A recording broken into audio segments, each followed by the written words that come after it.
Alam insan Tuhan ngembara langit, biru mencari ilmu, berteman kebudimanan. Bina nusa, bina dunia sejahtera.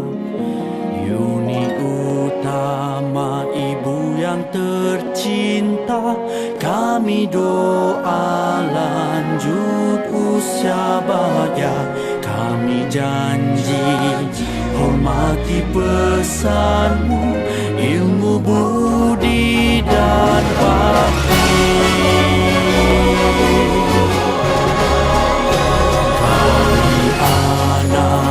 Alam insan Tuhan membara langit, biru mencari ilmu, berteman kebudimanan.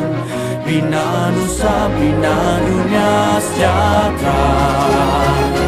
Uni utama ibu yang tercinta, kami doa lanjut usia bahagia. Kami janji hormati pesanmu, ilmu budi dan bakti. Ilmu budi dan bakti.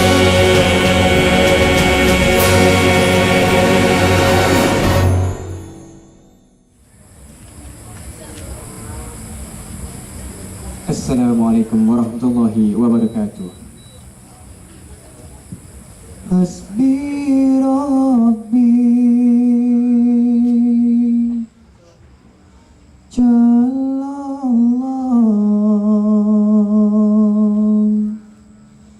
ma fi qalbi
Assalamualaikum warahmatullahi wabarakatuh. Salam diskusi dan senyuman manis saya pancarkan kepada yang berbahagia Tuan Haji Ustaz Muhammad Yusnaidi Mat Sabri, Pegawai Hal Ehwal Islam mewakili Pengarah Pusat Islam Universiti Utara Malaysia. Yang dihormati Yang Berusaha Encik Huzaidi Haji Hussein, Pengarah Pusat Budaya dan Seni Jabatan Hal Ehwal Pelajar Universiti Utara Malaysia. Yang dihormati Ustaz Haji Muhammad Isa, Ketua Unit Penerbitan dan Sumber Maklumat Jabatan Mufti Negeri Kedah Darul Aman, Divisi Jemputan, tuan-tuan dan puan-puan, serta para pengunjung tapak Karnival 3K yang dirahmati sekalian. Selamat datang ke Majlis Syarahan Perdana Anjuran Pusat Budaya dan Seni Universiti Utara Malaysia.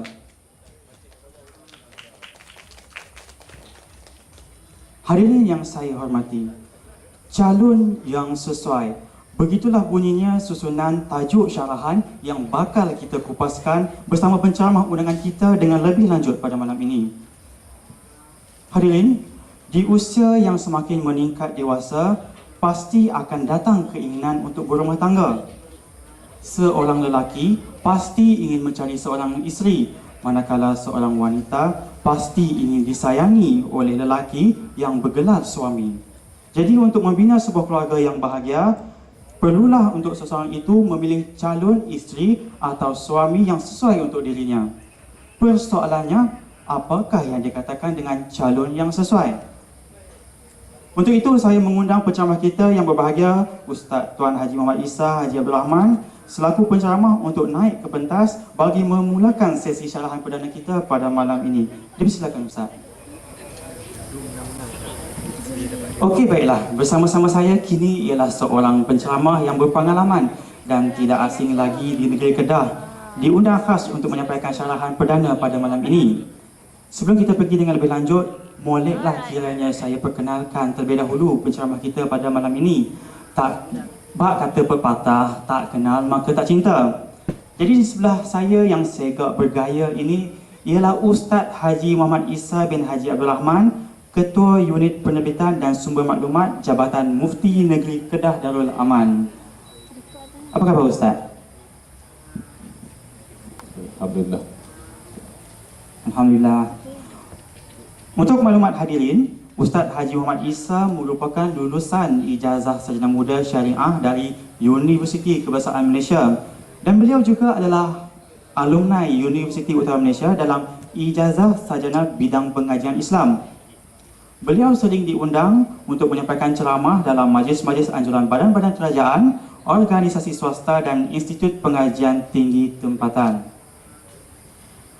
Hadirin yang saya hormati, nampaknya Ustaz sudah tidak sabar-sabar lagi untuk menunggu jawab soalan yang bakal saya berikan, sehingga saya di sini dapat mendengar degupan jantung Ustaz Haji Muhammad Isa yang meronta-ronta meminta agar diberikan soalan. Betul tak Ustaz? Baik Ustaz. Baik Ustaz. Soalan pertama yang ingin saya tanyakan pada Ustaz apakah yang dimaksudkan dengan calon yang sesuai ni Ustaz? Silakan. Terima kasih kepada pengerusi dan moderator forum. Bismillahirrahmanirrahim. Assalamualaikum warahmatullahi wabarakatuh. Alhamdulillah, salatu wassalamu ala rasulillah wa ala alihi wa sahbihi wa man wala, amma ba'du. Tetamu-tetamu kehormat, tuan-tuan dan puan-puan, saudara-saudari muslim muslimat yang pada malam ini bersama-sama dalam forum yang membawa satu tajuk yang unik, dan juga sebenarnya tajuk ini merupakan sesuatu yang amat menarik untuk kita bincangkan, iaitu calon yang sesuai. Saudara-saudari, tuan-tuan dan puan-puan yang dimati sekalian, sebenarnya dari segi syarak, istilah yang dikatakan sesuai itu sebenarnya adalah memberikan gambaran bahawa seseorang yang dipilih yang berdasarkan kepada ketentuan syariat ataupun ketentuan agama, bukan hanya dipilih sebagai calon sembarangan. Dalam Islam ini dia punya prinsip dia dalam soal memilih calon, apatah lagi nak hidup dengan dia bukan hanya sekadar di dunia, tapi kita nak hidup sampai ke akhirat. Sebab itu kalau orang kahwin, selalunya kita akan doakan kepada mereka bukan bahagia sampai ke akhir hayat, kita akan doakan dia bahagia sampai ke syurga. Jadi sebab bila kita sebut bahagia sampai ke syurga itu bermakna calon yang kita nak cari bukan hanya sampai berakhirnya umur dunia ataupun bila berakhirnya umur kita, tapi sebenarnya kita kalau boleh nak bersama-sama dia hingga ke syurga. Sebab itu dalam Nabi SAW menyebut di dalam hadis baginda secara kasar ataupun secara sepintas lalu bahawa antara ciri yang disebut oleh Nabi SAW, tungkahul mar'atu li arba'in, Kawinilah wanita itu kerana 4 perkara. Yang pertama, lijamaliha, lihasabiha, ya, limaliha, walidiniha, fasfar bizatidin, taribat yadaka. Kawinilah kamu 4 jenis wanita, tunkahul mar'atu li arba'in. Kawinilah kamu wanita itu kerana 4 perkara. Yang pertama, lijamaliha, kerana cantiknya. Maksud cantik ini ialah cantik dipandang mata orang yang nak kahwin itu. Sebab itu dia terlalu subjektif bila kita sebut soal sesuai itu. Subjektif. Sebab ada orang yang tak berapa berkenan dengan wanita yang putih melepak. Dia nak kalau boleh wanita itu agak hitam manis. Sebab cantik pada mata dia. Sebab itu kalau orang semua pilih yang cantik, yang tak cantik nak kahwin dengan siapa? Jadi janganlah orang perempuan pun dia taklah berasa dia cantik. Tapi yang padan dengan dia, ya Allah Ta'ala tok bagi kat dia lah. Jadi kalau nak cari hak lawa lagi, payahlah. Macam orang perempuan pun nak cari lelaki handsome, payahlah. Yang handsome padan dengan kita lah. Jadi sebab itu kalau dia rasa suami dia daripada Allah Ta'ala bagi kat dia suami rasa tak handsome, dibanding dengan orang lain lagi tak handsome lah. Kalau dah kahwin dengan orang UM dah okey dah. Hidup banding dengan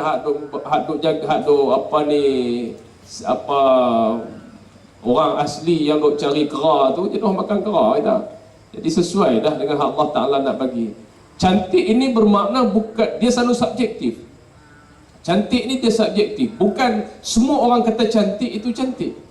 Sebab itu bila satu orang Arab dia berkahwin dengan satu orang lelaki yang agak hitam dan penuh muka dia dengan jerawat, tak nak jerawat, ya, penuh muka dia dengan jerawat, maka orang tanya, kenapa kamu kahwini seorang lelaki yang tidak cantik? Dia kata, kamu tengok suami aku cantik, walaupun muka dia hitam ibarat malam yang kelam dan jerawat itu bagaikan bintang yang bertaburan.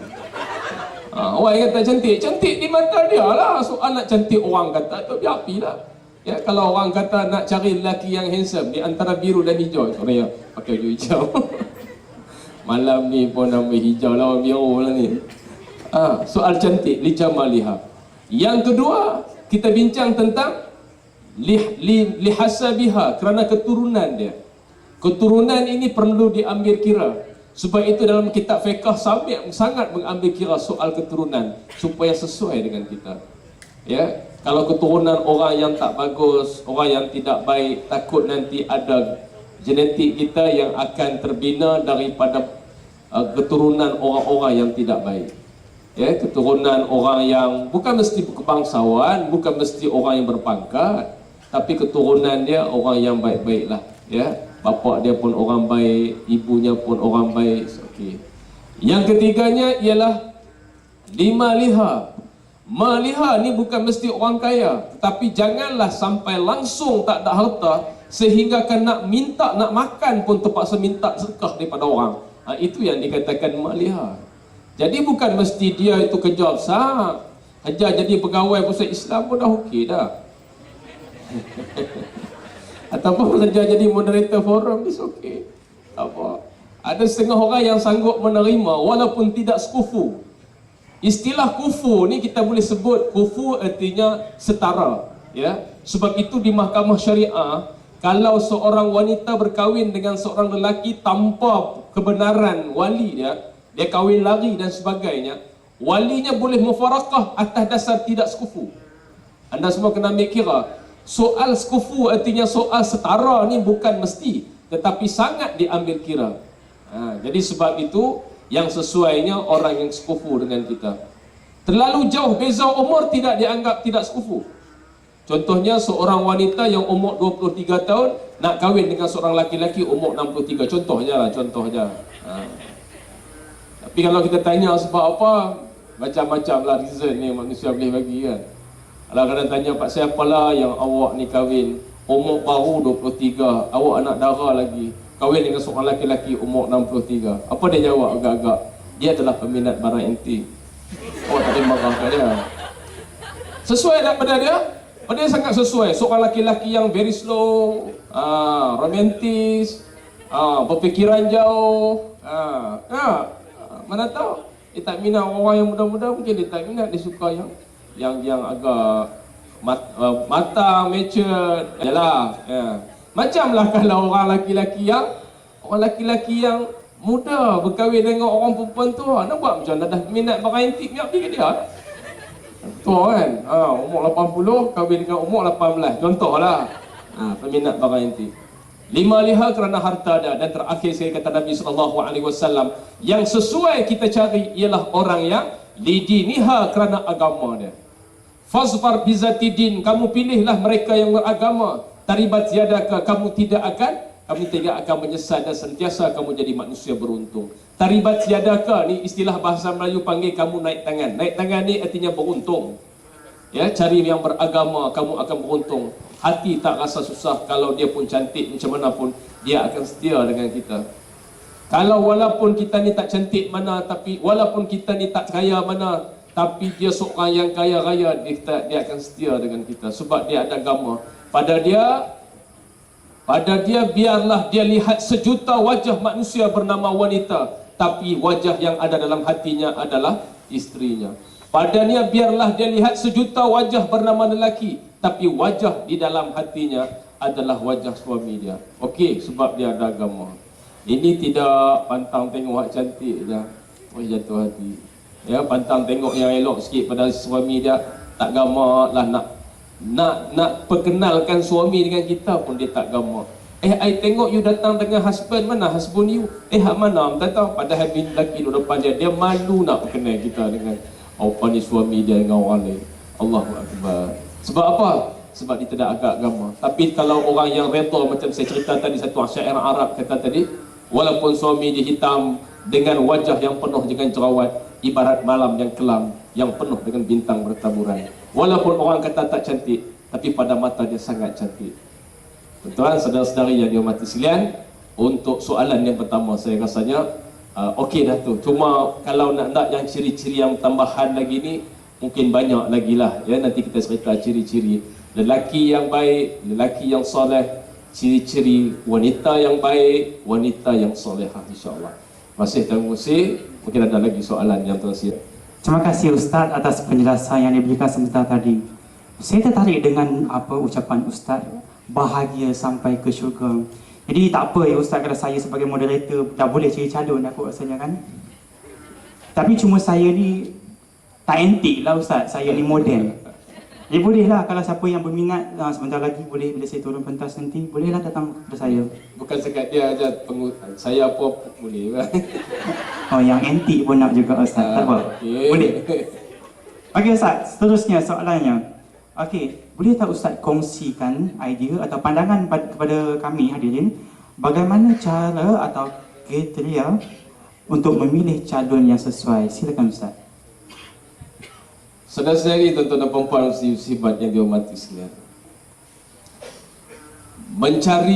ibarat mencari seorang yang baik ini, kata di dalam buku, bagaikan mencari emas di dalam lumpur.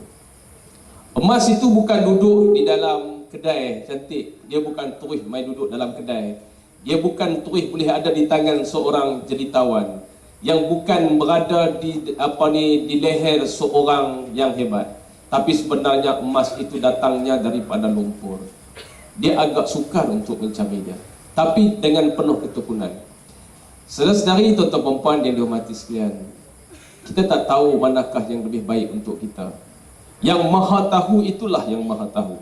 Maka apalah salahnya setiap kali kita nak semayang subuh, kita bangun di tengah malam, kita doa dengan satu doa. Doa yang pernah dibaca oleh Nabi Allah Daud alaihi salam. Allahumma inni as'aluka zaujatan tu'inuni min amri dunyaya wa amri al-akhirati wa a'udzubika min zaujatan tushibuni qabla al-waqtil musyib. Maksudnya ialah, ya Allah, aku pohon daripada kamu, kau berikanlah aku seorang isteri yang menolong kerja duniaku dan juga kerja akhiratku. Dan kau jauhkanlah aku daripada dapat seorang isteri yang menjadikan aku beruban sebelum sampai waktu beruban. Tuan-tuan, ini doa Nabi Allah Daud alaihi salam. Doa dalam bahasa Arab. Mungkin saudara-saudari nak cari calon yang sesuai, nak doa dalam bahasa Melayu. Dalam sembahyang kita tadah tangan minta doa, ya Allah, Engkau berikanlah aku seorang suami yang boleh menolong kerja duniaku dan juga kerja akhiratku. Kerja dunia pun dia tolong, kerja akhirat pun dia tolong. Bukan suami yang hanya pandang dunia semata-mata.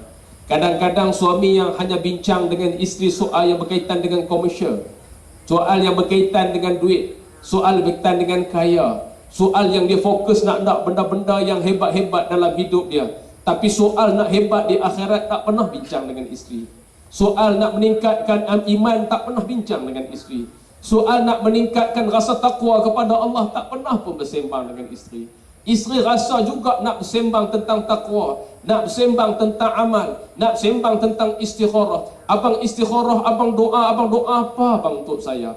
Tak pernahkah isteri tanya suami? Suami pun teringin nak kalau boleh nak bersembang dengan isteri. Bila aku beri kepada kamu setiap bulan wang, apa yang kamu doakan kepada aku? Ada tak biasa seorang suami bersembang dengan isteri tentang benda tu? Kalau tidak, setiap bulan dia tanya, apa yang abang bagi kat saya bulan ni? Mana dia duit yang abang nak bagi kat saya? Padahal setiap orang isteri, kata Nabi SAW, apabila suami bagi duit kepada dia, doakanlah dua perkara kepada suami. Yang pertama, katakan kepada suami, ya Allah, Engkau gantikanlah yang lebih baik daripada apa yang telah dia berikan kepada aku. Dan yang kedua, kata Nabi, doakanlah kepada suami, berkatilah harta yang masih ada pada dirinya. Adakah semua isteri kata macam tu? Tak ada. Sebab itu kena cari isteri yang sesuai. Isteri yang bila kita tengok muka dia, kita lalu makan. Ni dah tengok muka pun dah tak lalu makan dah. Tak cukup syarat nak makan aku. Maksudnya apa? Yang pertamanya kita nak makan dengan orang yang kita sayang. Orang yang tak banyak hal bila kita nak makan. Ini gaya nak makan, dia pun habaq. Asyik makan. Ni yang aku tak lalu makan ni, tengok. Kan? Cari orang yang sesuai. Abang, makanlah bang. Tengah duk makan pun dia kata, abang, tambahlah bang. InsyaAllah aku tambah. Tambah apa tak tahulah, tapi tambah. Kan isteri baik kan? Suruh tambah nasi. Suami faham tambah lain. Dia kata insyaAllah je tu. InsyaAllah. Tambahlah bang, insyaAllah. Abang ni apa dia orang suruh tambah tu insyaAllah. InsyaAllah suruh aku tambah. Dia faham pun lain. Doakan kepada suami, doakan kepada isteri. Ya, apa yang kita doa kepada isteri, apa yang kita minta daripada Allah supaya beri kepada kita. Zaujatan tushibuni qabla al-waqtil mushib. Aku minta lindung daripada kamu, engkau berikan kepada aku seorang isteri yang menjadi aku susah hati sebelum aku tak sepatutnya susah hati lagi. Seorang lelaki yang sentiasa susah hati dengan isteri dia, meminta sesuatu yang dia tak mampu, bicara tentang hal-hal dunia, bab-bab akhirat dia tak mau. Ini yang disebut oleh Nabi Allah Daud alaihissalam. Apalah salahnya kalau saudara-saudari yang nak pilih calon hidup kita, pilihlah mereka yang boleh menolong kerja dunia kita dan kerja akhirat kita. Bukan hanya fokus tentang benda-benda yang berkaitan dengan hidup semata-mata. Hidup tak ke mana, hidup sekejap saja. Alam hidup bermula daripada mula berkahwin. Sebelum berkahwin sebenarnya tak bermula lagi kehidupan yang sebenar. Sebab itu orang yang tak berkahwin ni minta maaf lah. Sebenarnya kehidupan masih belum bermula. Dia punya the colors of life, warna-warna hidup itu masih belum bermula. Sebab itu bila ada orang yang kata saya sebenarnya saya tak berminat nak kahwin, sebenarnya orang ni dia tak berapa normal. Kata saya tak minat nak kahwin. Seorang sahabat saya yang jadi peguam, dia kata saya tak minat nak kahwin. Saya tanya pak saya apa? What is the because? Tu bahasa saya lah. What is the because? Tu bahasa saya lah. Saya tanya pak saya apa? Dia kata kalau dah boleh kita beli susu di kedai, kenapa kita sibuk nak belah lembu? Faham tak bahasa dia? Orang peguam ni dia cakap bahasa kiasan. Kalau sudah boleh beli susu di kedai, kenapa sibuk nak belah lembu? Artinya tak perlulah kita nak kahwin kalau sebi seorang wanita boleh dibayar dengan wang. Nak suruh masak, cari tukang masak yang pandai, masak di dapur saya. Nak suruh cuci, cari perempuan mana hak boleh cuci, tolong cuci untuk saya. Nak suruh menyanyi, cari seorang perempuan yang pandai menyanyi, nyanyi dalam rumah saya. Nak suruh apa lagi? Semua servis wanita boleh dibayar dengan wang. Kenapa sibuk kita nak kahwin dan nak belah orang perempuan? Saya kata tak. Belembu ni belah bukan makan susu saja. Benda lain banyak lagi. Kamu tidak akan dirindui oleh sesiapa bila kamu duduk jauh daripada keluarga. Tak perlu dia kata mak saya boleh rindu kat saya. Perasaan rindu, perasaan mimpi adalah bukan sesuatu yang boleh kita reka. Ada tak orang yang rindu kepada seseorang kerana duit? Ada. Tapi rindu kerana Allah Subhanahu Wa Taala bukan boleh direka-reka. Yang kedua, mimpi. Kalau tak kahwin nak mimpi siapa? Mimpi siapa? Kalau kahwin mimpilah juga isteri. Isteri yang boleh kita mimpi-mimpikan. Dia tak ada. Rindu dan mimpi bukan satu benda yang boleh kita reka. Jadi sebab itu nak pilih calon, pilihlah yang baik. Di antara calon yang disebut di dalam syariat Islam, dalam kitab, ialah yang pertama, ciri suami yang soleh ialah taat kepada Allah dan mengerjakan segala perintah Allah. So, semua orang nak hak tu lah, nak cari hak taat kepada Allah. Takkan ustaz saja taat kepada Allah, orang lain pun sama lah, asal nama orang Islam je. Ya, ustaz kata tu duduk promosi ustaz-ustaz tu, tak. Bukan mesti orang mengaji agama yang taat kepada Allah, yang tak mengaji agama pun lebih taat dengan Allah. Yang kedua kata dalam kitab ialah orang yang mendirikan rumah tangga semata-mata kerana Allah. Tanya dia, sebab apa yang awak kahwin? Sebab itu kalau dalam kursus kahwin, orang akan tanya kita, sebab apa awak kahwin? Awak duduk di mana ni? Haruskah, wajibkah, sunatkah, haramkah, makruhkah? Ya, abang saya duduk pada keadaan sunat. Maka pada dia kahwin itu lebih baik, tak kahwin pun tak mengapa. Dan tak dosa pun kalau tak kahwin. Tapi bila dah duduk couple kot dalam universiti ni, hak tu bukan sunat, hak tu wajib dah. Tengok duk couple je. Couple hak laki-laki bawa tahan lagi kita tengok, hak perempuan bawa laki duk belakang, hak tu sakit jiwa. Kawan hak tengok pun sakit jiwa, hak duk atas tu tak tahulah jadi macam mana. Hak tu dah wajib dah, kerana setiap hari melakukan dosa dengan Allah Subhanahu Wa Taala. Waktu maghrib tengok ada di masjid, semayang sujud, ya Allah, khusyuk tak ada dah. Lepas Aisyah tengok couple pula dah, habislah pahala maghrib tadi. Nak cari orang yang taat dengan Allah. Sebelum kahwin pun dia dah tunjuk dah perangai dia. Bila kahwin besok, wallahu alam lah macam mana. Tak apa ustaz, kita boleh didik dia. Saudara-saudari yang dihormati sekalian, lihatlah orang yang baik untuk kita kahwin, bukan bila duduk dengan kita nak didik dia. Satu kisah yang pernah berlaku yang ni arwah cerita kat saya, arwah mak saya cerita. Zaman ini zaman saya ingat 1960-an gitulah. Zaman itu ada satu persembahan Ghazal Pati. Persembahan Ghazal Pati ni yang menyanyi itu biasanya perempuan yang mengaji sekolah Arab, sebab dia nak mengaji lagu Arab. Yang menari tak payah, yang tu semua darai. Ghazal Pati zaman tu yang menari semua darai. Darai ni pondan lah, bisa tengok pondan. Pondan tu laki-laki lah, tak malu lah. Ada setengah orang malu sangat nak pegang pondan, tak usah malu pegang dia. Pegang bila tak mana pun tak haram kan. Dia jantan. Kalau tak percaya tengok kuasa amai. Dia lari kuat pada orang jantan ni. Dia belah sekali pokok pisang, patah pokok pisang. Yang kata pondan. Yang menari itu pondan. Perempuan yang menyanyi itu mengaji sekolah Arab. Ada seorang orang kanan, seorang tok guru. Sangat jatuh hati dengan perempuan ni. Dia kata, boleh tok guru, saya boleh didik dia, saya boleh asuh dia. Saya ada ilmu dan dia pun mengaji sekolah Arab. Memang boleh didik, tapi darah yang ada pada diri perempuan yang menyanyi ni sebenarnya, darah itu sentiasa ada dalam diri dia. Jadi bila dah kahwin, anak yang pertama okey, anak yang kedua okey, anak yang terakhir jadi penyanyi. Jadi dia tak payah. Waktu itu pula guru yang kanan tadi dah jadi tok guru besar dan dia dihormati dalam masyarakat. Dia nak tak muka dia di mana bila anak seorang tok guru jadi penyanyi. Tak boleh nak halang dah, sebab itu darah mak dia. Dia pandai menyanyi ni, bukan dia belajar, tapi datang dengan suatu anugerah kepada dia. Dia memang pandai menyanyi. Jadi sebab itulah setengah orang kata, bukan salah kita pilih orang macam tu, tapi lebih baik pilih yang lebih baik. Dalam kitab Jawharul Mawhub ada cerita ni, saya nak cerita sikit, panjang. Dalam kitab Jawharul Mawhub Syarah Lubabul Hadis Imam Sayuti ada satu cerita, iaitu seorang wanita yang menjadi pelacur zaman tu. Ya, ketika mana dia sedang duk cari dia punya cari orang untuk langgan dia, tiba-tiba lalu seorang alim dan abid. Seorang abid lalu di depan rumah dia dan terpukau dengan kecantikan dia. Akhirnya abid ini terlupa tentang diri dia. Dia terlupa diri dia. Dia bawa seketul duit emas untuk bayar kepada pelacur tu supaya dia dapat langgan pelacur tadi.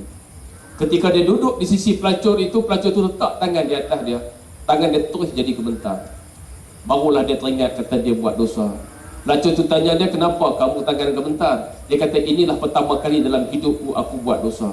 Dia pun keluar daripada rumah tadi, dia halalkan duit yang dia bagi kepada pelacur tu. Dia balik ke rumah, terus dia semayang, terus dia bertaubat dengan Allah. Dia semayang sampai tak berhenti-henti kerana rasa bersalah nak melanggan seorang pelacur. Pelacur tadi ni dapat hidayah dengan peristiwa itu. Dia kata, seorang lelaki yang pertama kali buat dosa sudah gemetar tangan dia. Aku yang tiap-tiap hari buat dosa, kenapa tak rasa gemetar? Akhirnya dia pergi cari laki-laki tadi untuk dia dah rasa nak berkahwin dengan laki-laki itu. Dia dah bertaubat dengan Allah. Sampai di rumah laki-laki tadi, laki-laki itu terkejut dengan dia, mati. Laki-laki yang nak kahwin tu mati. Akhirnya yang kahwin adalah adik kepada laki-laki itu, juga seorang abid. Lahir 5 orang anak lelaki dan kelima-limanya jadi nabi di zaman Bani Israel. Nak cerita kata, orang yang bertaubat dengan taubat nasuha, Tuhan pelihara insya-Allah. Tapi lebih baik cari yang baik. Yang ketiganya ialah kalau nak cari suami, carilah mereka yang melayani dan menasihat isteri dengan baik. Dia bukan sekadar layan. Sebab itu soal nafkah dia ada 2 dalam Islam. Seorang lelaki yang baik ialah mereka yang memberi nafkah secukupnya kepada. Nafkah ada 2. Yang pertama nafkah zahir, yang kedua nafkah batin. Nafkah batin ada 2. Yang pertama ialah hubungan kelamin, dan yang kedua ialah apa-apa juga tindakan seorang suami yang menyebabkan batin isteri tidak terseksa di dalam rumah. Nak pilih kena pilih juga yang apa orang panggil romantis lah ya. Ni serius je. Kula pak ayam. Terima kasih sama-sama. Tak best ke dalam rumah. Abang nak bubuh nasi kat abang ni. Okey. Oh. Macam robot lah pula. Artinya yang mana orang itu dia memberikan nafkah batin yang secukupnya untuk hati seorang isteri, rasa batin tak terseksa duduk dalam rumah. Ni seksa lah batin duduk dalam rumah, asyik jerit-jerit, asyik suruh-suruh. Maklumlah orang perempuan ni kadang-kadang bila hidup dalam rumah tangga ni, dia tak suka dijerit-jerit, tak suka disuruh-suruh, tak suka dibanding-banding. Ya, wanita tak suka dibanding-banding. Wanita tak suka disuruh-suruh. Kalau boleh dia minta tolong. Wanita tak suka diajar-ajar. Wanita sangat suka kalau diperingatkan. Wanita sangat suka kalau minta tolong. Wanita sangat suka kalau dikondem, tapi jangan bandingkan dengan orang lain. Tak tahulah kau wanita lain macam mana.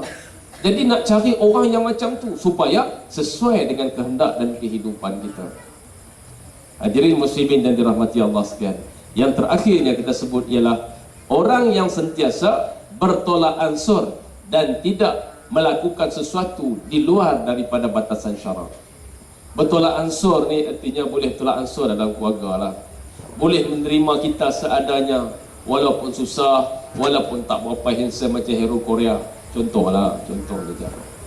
Mereka orang perempuan ni selalu banding kita dengan hero Korea. Awak hero Korea tu lawa atau mana kan? Dia dok kira hero Korea ya. Ni hero Melayu baru balik dapat ayam. Contoh sajalah kan. Janganlah dok banding kita dengan hero Korea.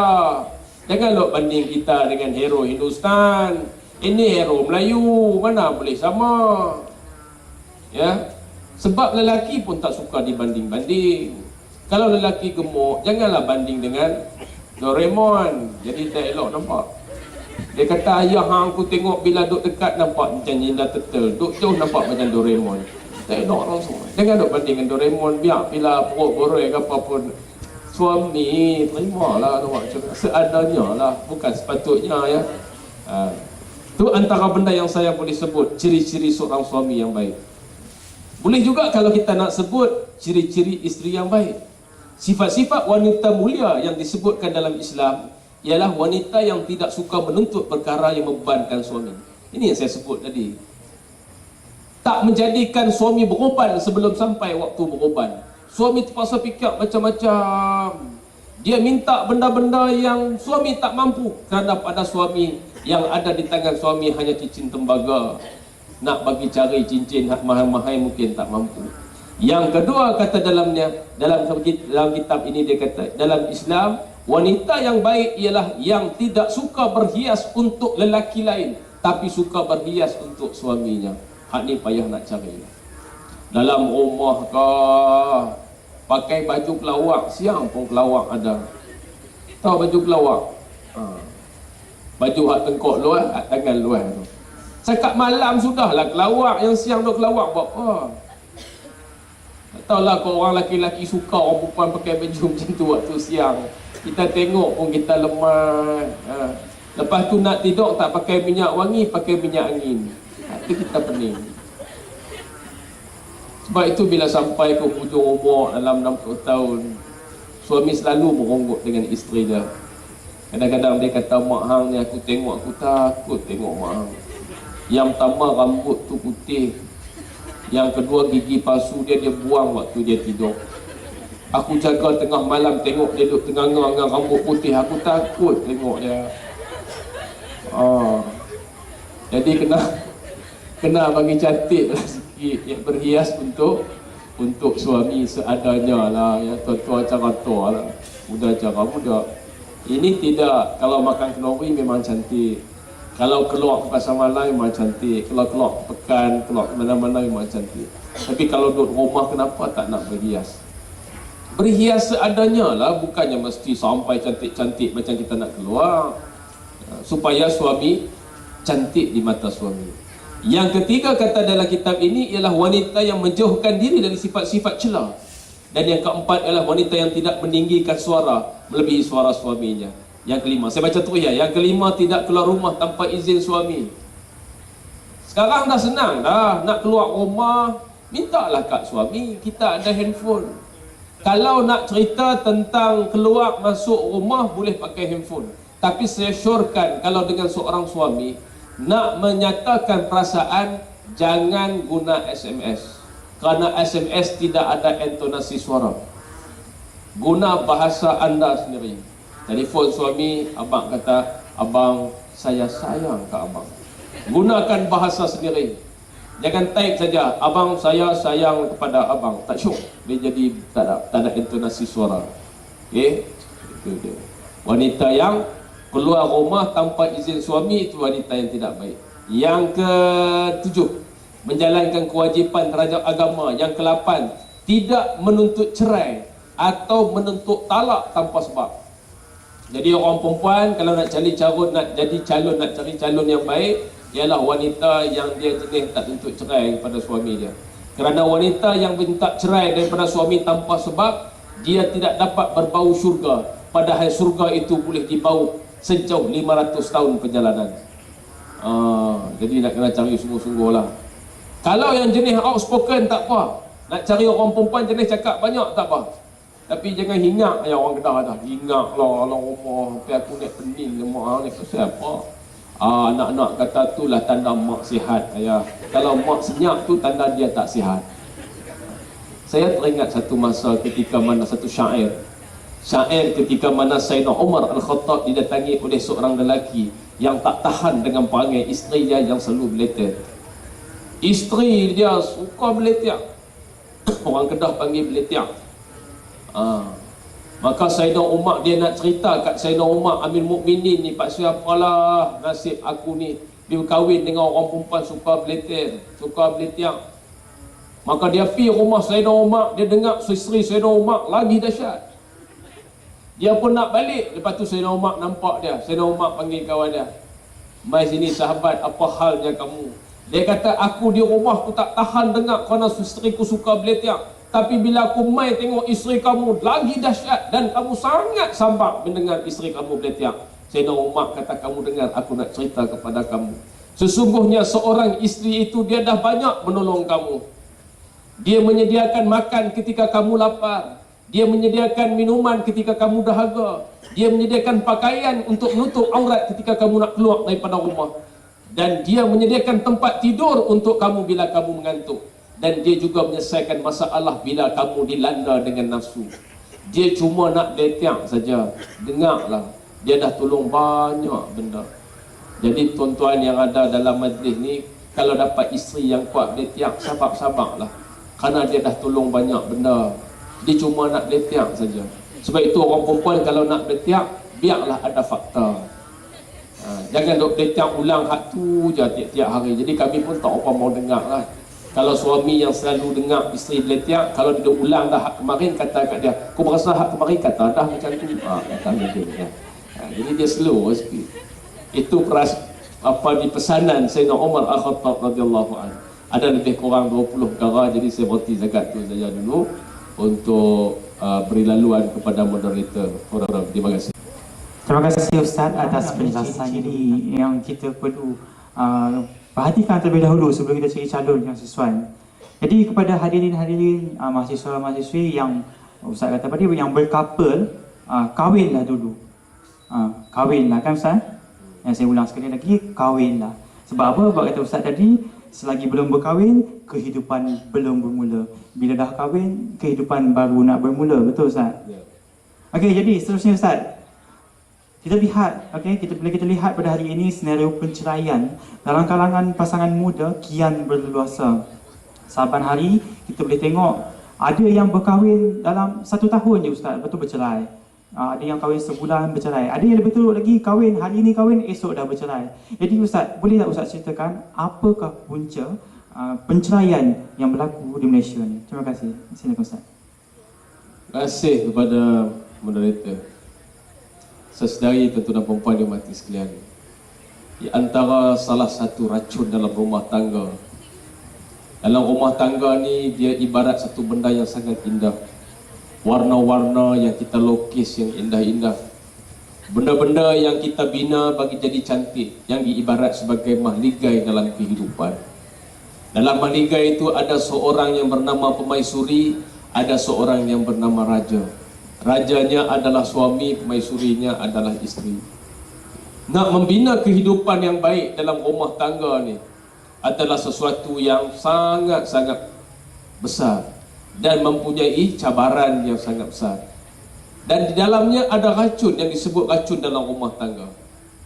Saya nak cerita senario yang berlaku di Kedah hujung tahun lepas. Dalam 1 bulan seorang petition writer cerita kat saya, dalam 1 bulan ada 4 kes permohonan penceraian sebab Facebook. Sebab Facebook. Dia berjumpa dengan teman lelaki dia lama dulu, ex-boyfriend dia lama dulu dalam Facebook. Akhirnya cinta berputik semula. Tinggalkan suami yang setia, pergi kepada teman lelaki dia yang dulu satu masa dulu pernah bercinta dengan dia untuk jadi isteri kedua. Dia minta nak berapa banyak yang suami dia sanggup bayar. Nama dia khuluk, tebuih talak. Dia sanggup bercerai dengan suami dia untuk bersama dengan bekas teman lelaki dia. Itu masalah Facebook. Yang kedua, dia dah berkahwin dengan seorang daripada luar negara, daripada Indonesia. Akhirnya Indonesia tu jumpa seorang sahabat dengan orang Malaysia juga dalam Facebook. Tak mau kat lelaki-lelaki ni, terus minta cerai. Buat hal macam-macam dalam rumah tangga sehingga sanggup meracun suami dia. Dan akhirnya suami terlepaskan. Tapi yang bahayanya ialah bila tak mau kat suami ini, orang perempuan sanggup buat apa sahaja sehingga kan sanggup keluar agama. Yang tu tak patut berlaku lah. Ada kes yang berlaku di daerah halus Kota Stark ni. Seorang isteri yang tak mau kepada suami dan suami tak mau ceraikan dia kerana kata dia isterinya tu masih seorang yang baik. Kalau isteri dia kahwin dengan orang mana pun dia akan bersikap yang macam tu. Akhirnya tuan-tuan, dia sanggup keluar daripada Islam kerana nak putus secara automatik dengan suami dia. Masya Allah. Yang ini sepatutnya tak patut berlaku. Ini gejala-gejala yang Facebook yang ada hujung tahun lepas ya, yang terkini tak tahulah, saya tak dapat maklumat apa-apa. Saya bersembang dengan seorang petition writer yang dok buat affidavit untuk naik mahkamah tu. Untuk buka file di mahkamah tu dia kena buat satu affidavit. Dan penulis penaik jurutype affidavit tu cerita dalam satu bulan ada 3 hingga 4 kes yang berkaitan dengan Facebook. Sebab itu dia tak pandai nak menjaga diri dia, tak pandai nak menjaga hubungan dalam keluarga dia, tak pandai nak menjaga hubungan dengan racun-racun yang datang daripada luar ni. Itu bahayanya. Dalam soal racun dalam rumah tangga ni, saya buatlah sikit tinjauan tentang racun dalam rumah tangga. Yang pertama yang menjadi racun dalam rumah tangga ini ialah sikap suka menipu. Dengan suami jangan tipu. Cerita betul-betul, abang, duit yang abang cari hari itu sayalah yang ambil. Kata macam tu kalau berani. Suami dia kata, siapa yang ambil duit aku, hang jagalah aku tampak. Yang dia tampak bila sanggup macam mana nak tampak isteri dia. Tak tahulah kok ada orang laki-laki yang gamak, laki-laki yang berdua di atas ni laki-laki baik, insya-Allah tak tampak. Tak tahulah baju hijau tu tak ada lagi. Ada esok dia tahulah. Wanita sangat kaya dengan perasaan. Jadi nak jaga orang yang kaya dengan perasaan ni, kita juga mesti 2 kali kaya dengan perasaan. Yang pertama, jangan menipu. Seorang suami jangan tipu isteri dia. Cerita betul-betul apa yang ada dalam mindset dia. Seorang isteri tanya, abang, ni ada orang ucap tahniah kat abang sebab abang kahwin lain.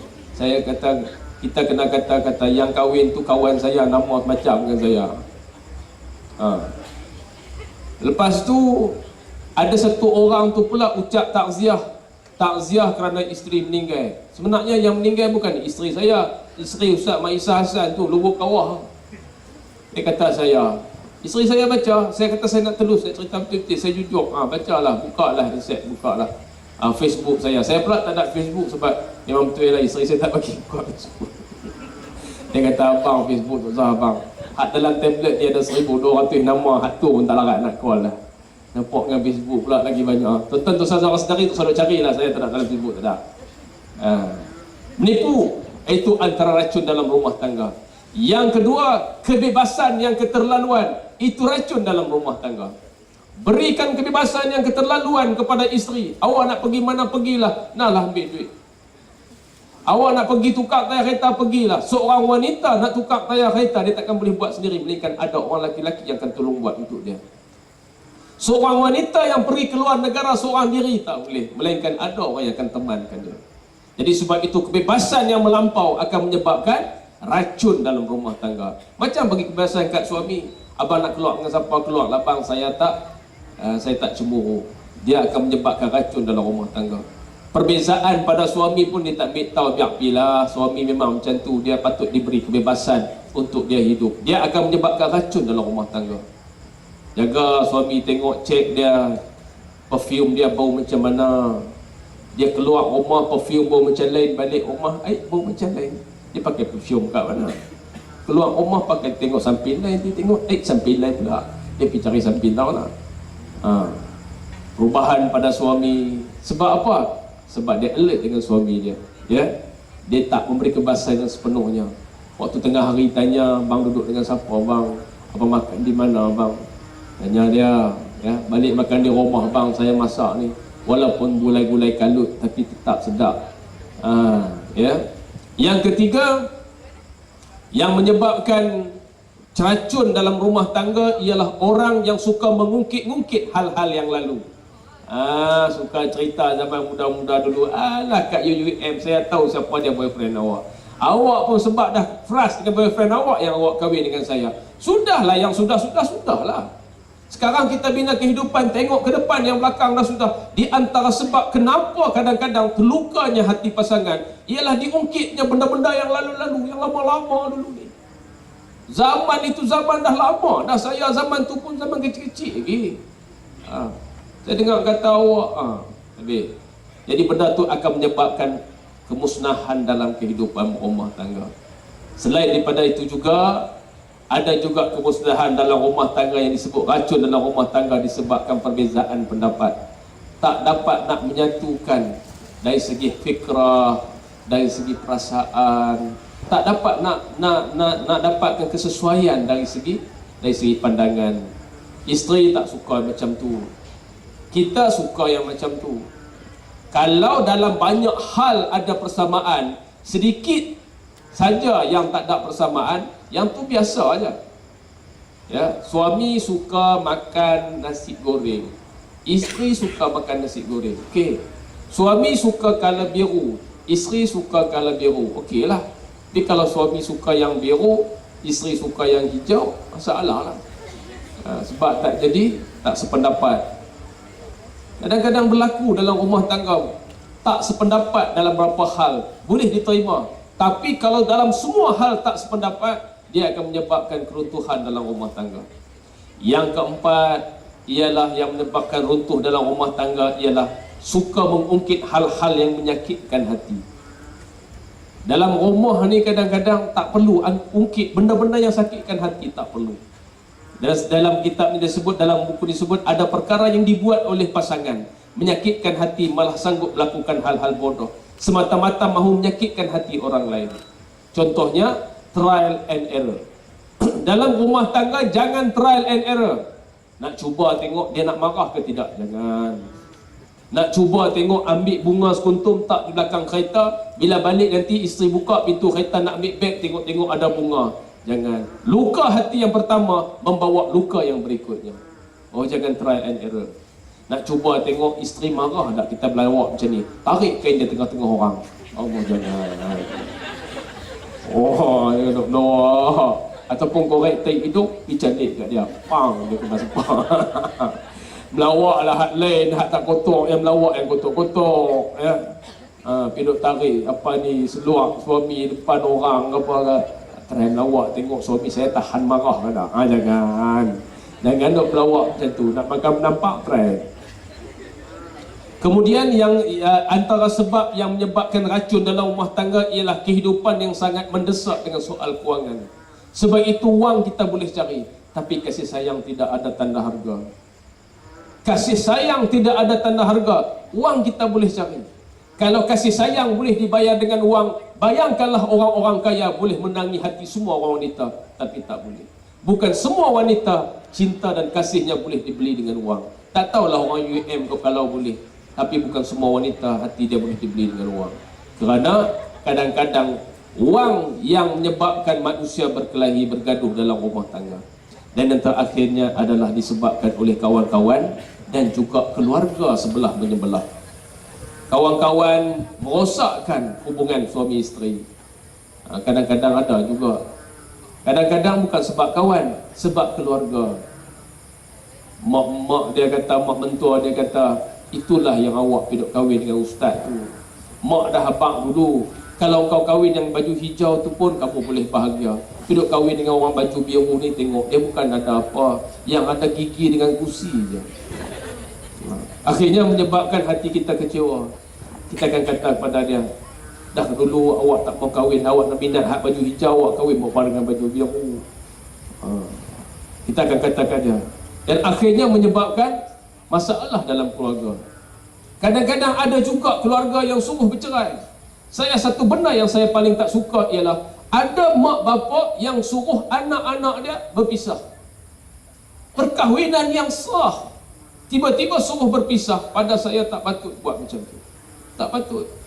Walaupun kadang-kadang dia ada benda yang berkaitan dengan sentimen peribadi, itu buanglah.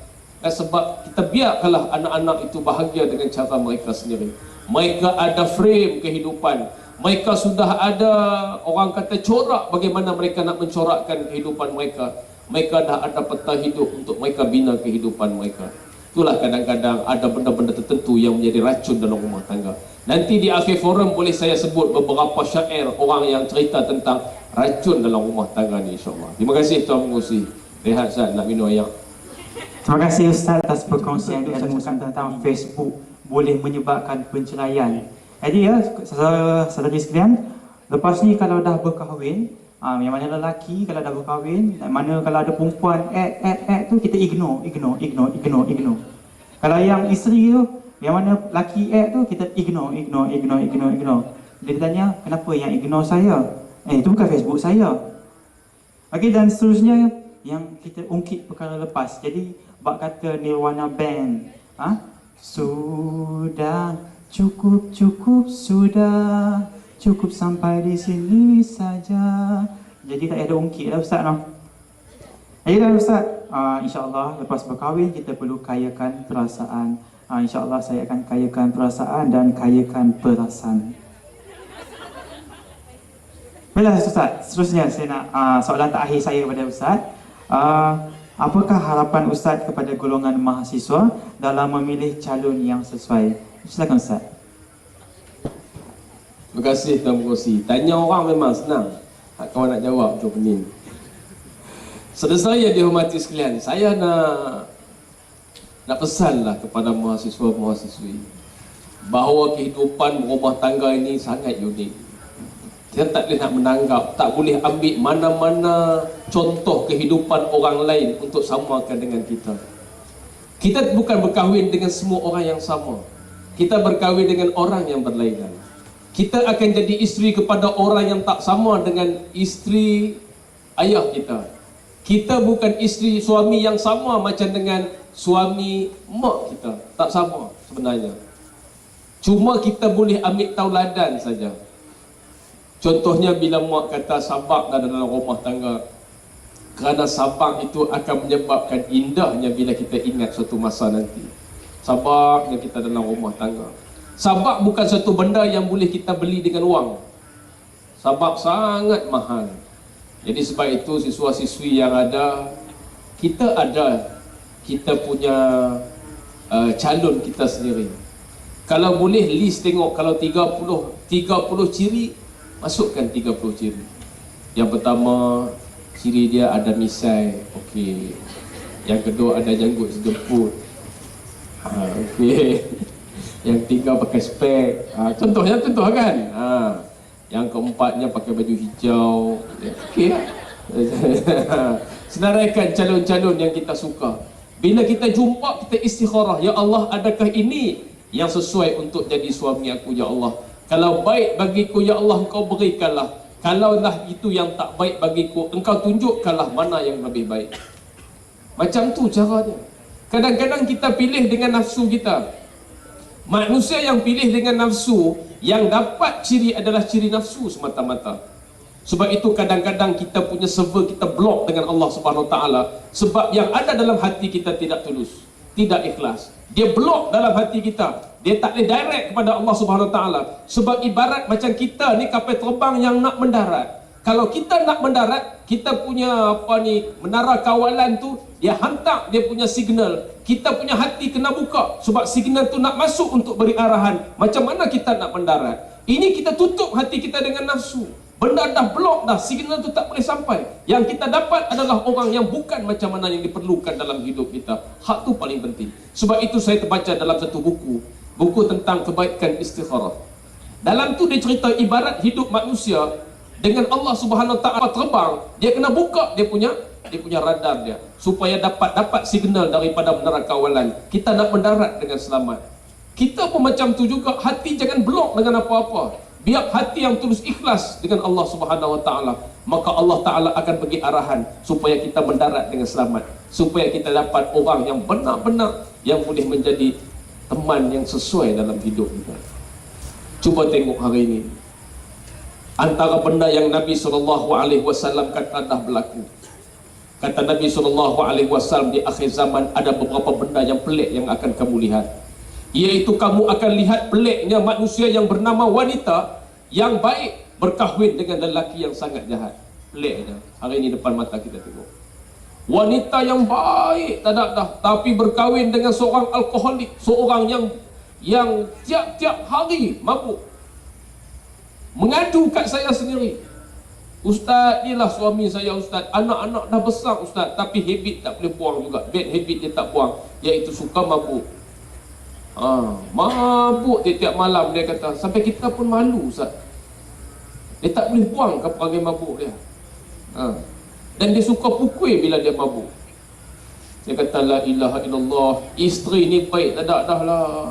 Sembahyang dia, dengan hari Khamis dia berpuasa, dengan anak-anak dia hantar sekolah haram. Tapi yang si suami tu, Allah, dia kata yang paling sedih sekali Ustaz, satu malam tu dia dah mabuk sangat, dia tak boleh drive. Datang dua orang perempuan, seorang bawa kereta dia, seorang lagi bawa kereta mereka. Sampai di rumah saya, dua orang perempuan bawa suami saya masuk dalam rumah Ustaz. Dia suruh saya baju hayat untuk dua orang perempuan ni. Saya sangat sedih. Seorang wanita baik berkahwin dengan seorang lelaki jahat. Dan kata Nabi SAW, kamu juga akan melihat di akhir zaman bagaimana seorang lelaki yang baik berkahwin dengan wanita jahat. La ilaha illallah. Ni bukan cerita universiti ni lah. Cerita di satu universiti dulu masa saya mengaji zaman duduk kat dulu lah. Kami ni budak muda, malam-malam ni suka duduk kat luar. Bukan skodeng pada, tak skodeng. Duduk, tiba-tiba di atas bangunan yang flat. Bangunan di sana flat atas tu. Ada nampak dua lembaga. Satu tu nampak macam perempuan, seorang dia nampak macam laki-laki botak sikit-sikit. Maka panggil kawan-kawan, mai drama free. Tak tengoklah drama atas tu. Bila dah nampak drama tu semakin hangat, kami pun naik ke belakang, tangkap dua orang. Tengah duduk berasmara. Yang seorang tu pensyarah, yang seorang lagi anak buah dia. Dan wanita itu dia adalah isteri kepada seorang lelaki yang duduk di Perak. Kami pun tanya wanita tu, minta nombor telefon. Kita telefon malam ni bagi suami dia mai, mesti suami dia tendang dia. Mesti suami dia tampak dia. Kita akan lihat drama berlaku malam ni. Jangan panggil je ustaz. Kalau panggil ustaz lagi, ustaz mai, tangkap terus mereka. Kita tengok drama malam ni. Kami minta nombor telefon, dia tak pun bagi. Kami kata kami nak report kat ustaz, dia bagi. Kita pun telefon suami dia. Betul ke isteri awak nama sekian-sekian? Betul. Awak di rumah ke? Ya. Suami isteri awak duduk di mana sekarang? Duduk di universiti. Okey. Sebenarnya isteri awak dah kami tangkap khalwat dengan seorang pensyarah di universiti. Kami tak mau buat apa-apa. Awak datang dan ambil dia aja. Tengok drama jadi macam mana. Anak ada 3 orang di rumah. Dia bawa 3 orang anak dia. Daripada Ipoh dia tekan pergi Kuala Lumpur. Naik kereta bawa anak di belakang. Kami ingat dia datang dia nak support isteri dia. Rupanya tak. Dia cuma kata, apa ni mama balik ada benda yang abang nak sembang. Allah, banyak tu jaga. Dia kata sebenarnya saya nak habaq kat cik-cik semua. Dia dah 2-3 kali. Yang pertama dulu waktu dia bekerja, dia bercinta dengan bos. Lepas tu saya minta supaya ditukar ke tempat lain, dia bercinta dengan anak buah dah.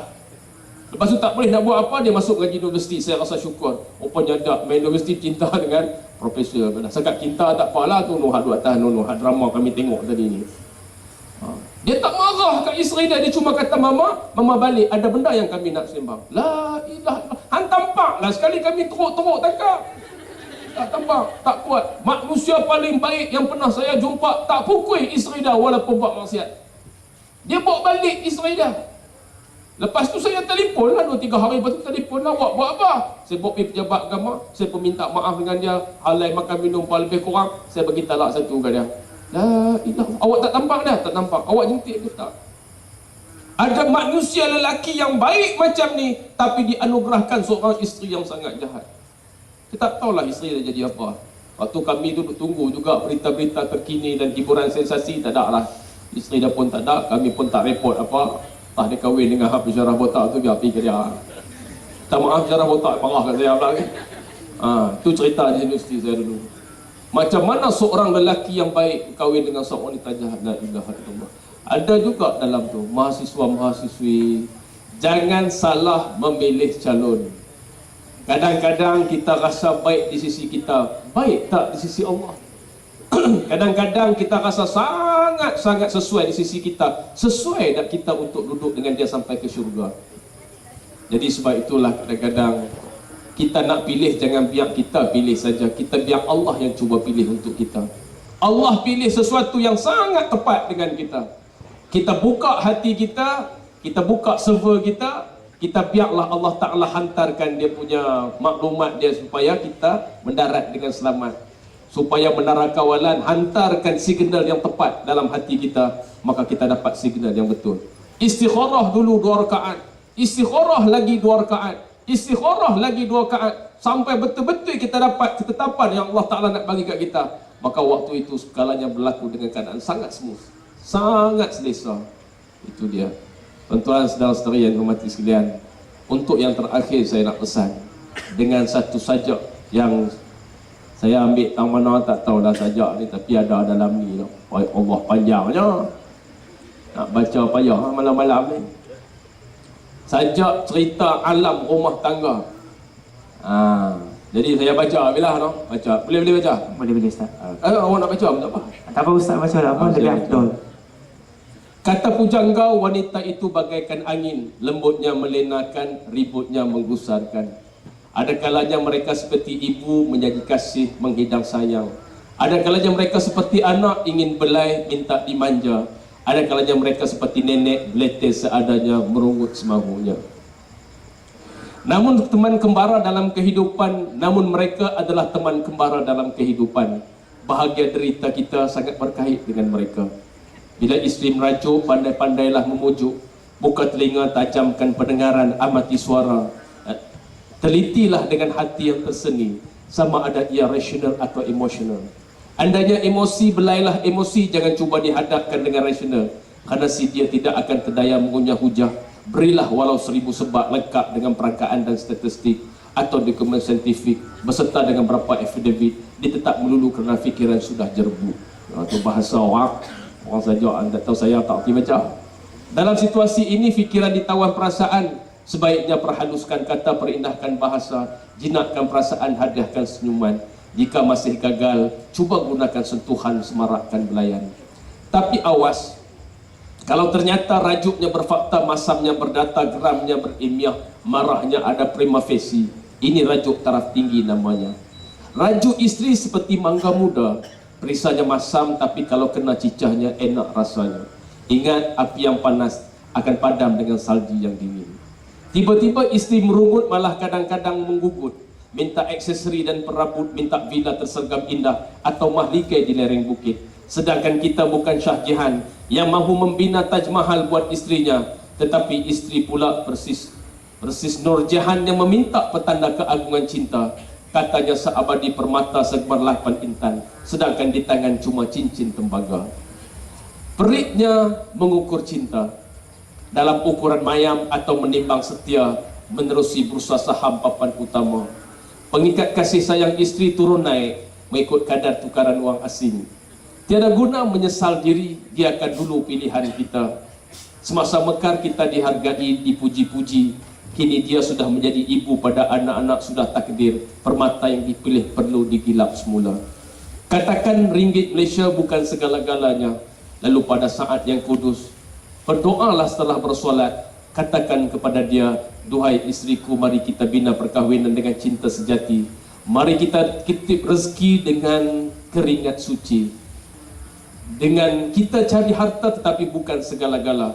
Padamu isteri, istana di hati. Padamu sayang, kalung cinta ini di jiwa ini. Akan tiba masanya bila isteri cuma di hati tapi kurang di mata. Usia meningkat, cantik tergugat. Dulu kita lihat mulus, kini beransur pupus. Betis tidak lagi bunting padi, pipi bukan lagi pau di layang. Kini bukan masa kita merenung darah, tapi kini saat menghitung dosa. Ajaklah isteri bersama-sama menambah bakti, moga-moga cinta kekal abadi hingga ke hujung usia. Itulah yang dikatakan hidup berdua selepas mati bersama. Panjang lagi lah sajak dia, tapi saya tutup sajak tu dengan kata-kata itulah. Kerana kubu terakhir kita dalam rumah tangga adalah rumah tangga kita. Kubu terakhir dalam hidup kita dalam alam rumah tangga adalah rumah tangga kita.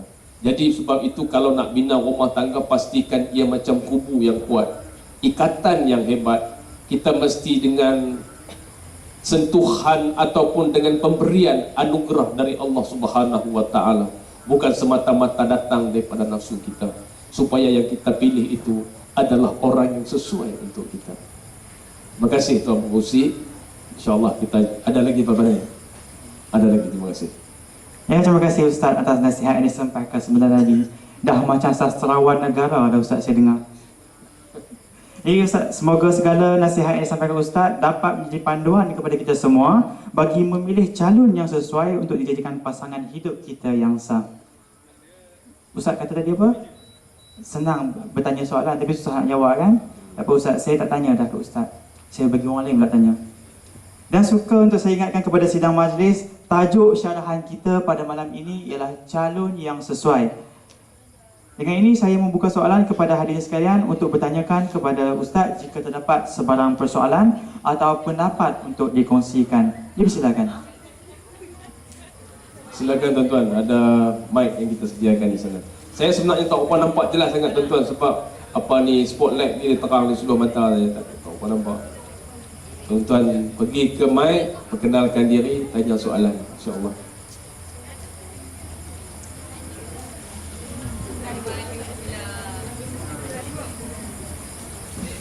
Okey.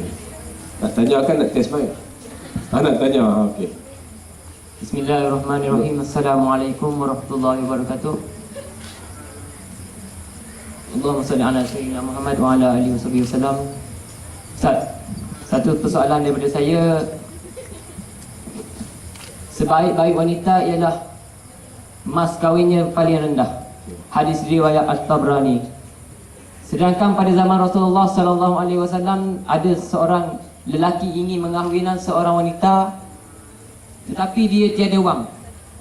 Maka Rasulullah sallallahu alaihi wasallam berkata, walau kamu tiada wang, kamu boleh memberi sebentuk cincin.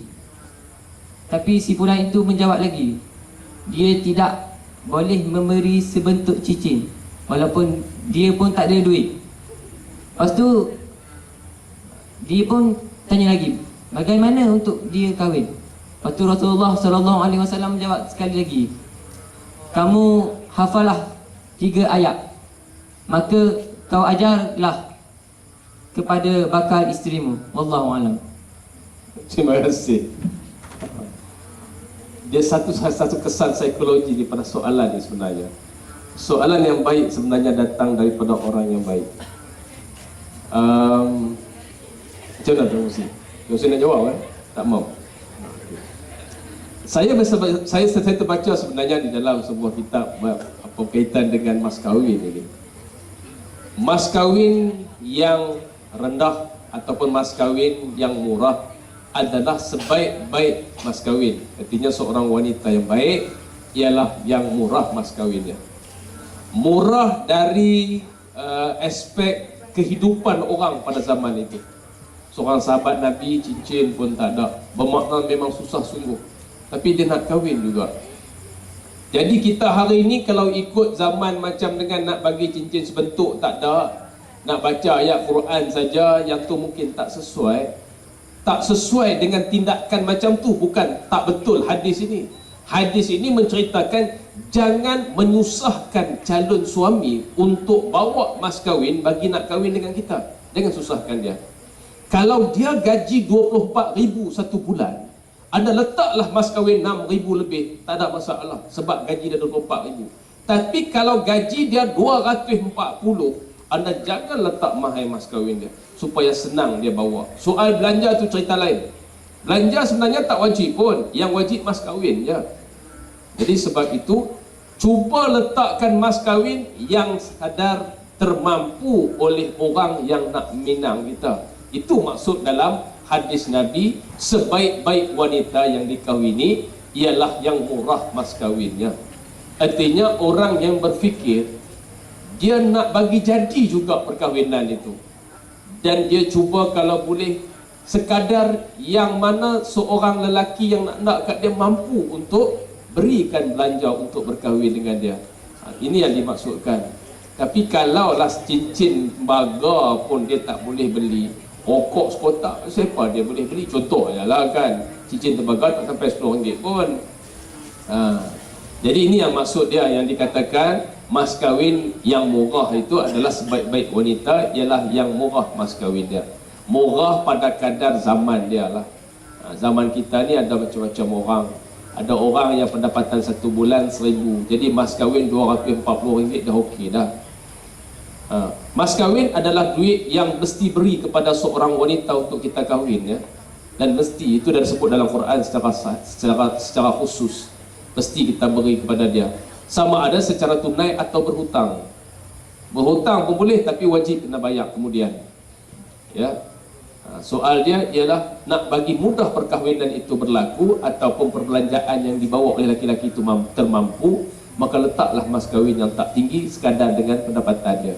Ada setengah orang yang sanggup letak mas kahwin sampai berpuluh ribu kerana dia tahu bakal suami dia seorang yang sangat banyak wang. Ya.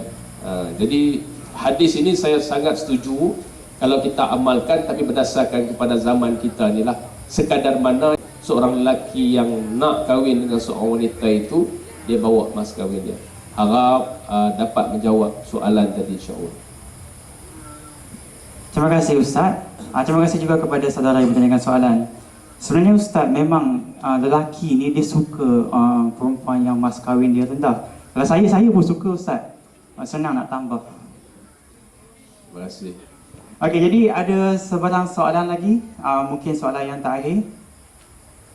Pandai dia, baik macam. Okey. Ataupun pendapat yang ingin dikongsikan bersama. Silakan. Silakan. Kita bagi muslimat pula tanya soalan. Mungkin ada muslimat yang tak puas hati mas kahwin rendah ke? Letak mas kahwin tinggi, hutang sampai 5 tahun kahwin, anak 2 orang banyak tak habis. Boleh buat pinjaman Ustaz? Pinjam duit bank untuk berkahwin. Boleh, tak ada masalah apa. Buat loan lah, bayar bulan-bulan. Buat loan bayar bulan-bulan. Okey. Kalau boleh loan bersama lagi lah. Macam tu senang nak tambah lagi Ustaz. Okey. Ada sebarang soalan? Kalau tak tambah lagi. Okey, silakan. Kau Ustaz Junaidi nak tanya soalan? Silakan. InsyaAllah. Okey, kalau tiada, terima kasih Ustaz atas perkongsian ilmu yang disampaikan sebentar tadi. Baiklah hadirin sekalian, sekali lagi jutaan terima kasih diucapkan kepada Ustaz Haji Muhammad Isa Haji Abdul Rahman, Ketua Unit Perdebatan dan Sumber Maklumat Jabatan Mufti Negeri Kedah Darul Aman, atas kesudian meluangkan masa untuk bersama-sama kita pada malam ini. Seterusnya hadirin ialah acara penyampaian cenderamata kepada Ustaz Haji Muhammad Isa bin Haji Abdul Rahman. Untuk itu, majlis persilakan yang dihormati Dewan Pelajar Universiti Utara Malaysia bagi menjemput dan mengiringi yang berbahagia Tuan Haji Ustaz Muhammad Yusnaidi Maksabi, Pegawai Hal Ehwal Islam mewakili Pengarah Pusat Islam Universiti Utara Malaysia untuk menyampaikan cenderamata.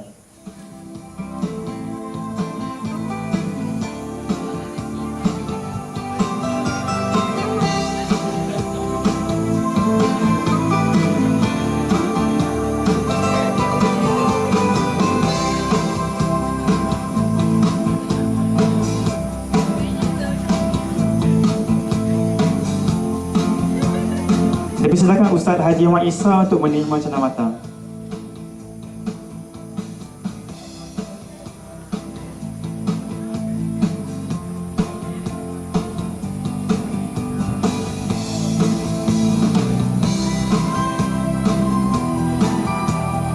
Seterusnya dipersilakan Encik Huzaidi untuk menyampaikan cenderamata kepada yang berbahagia Tuan Haji Ustaz. Dipersilakan.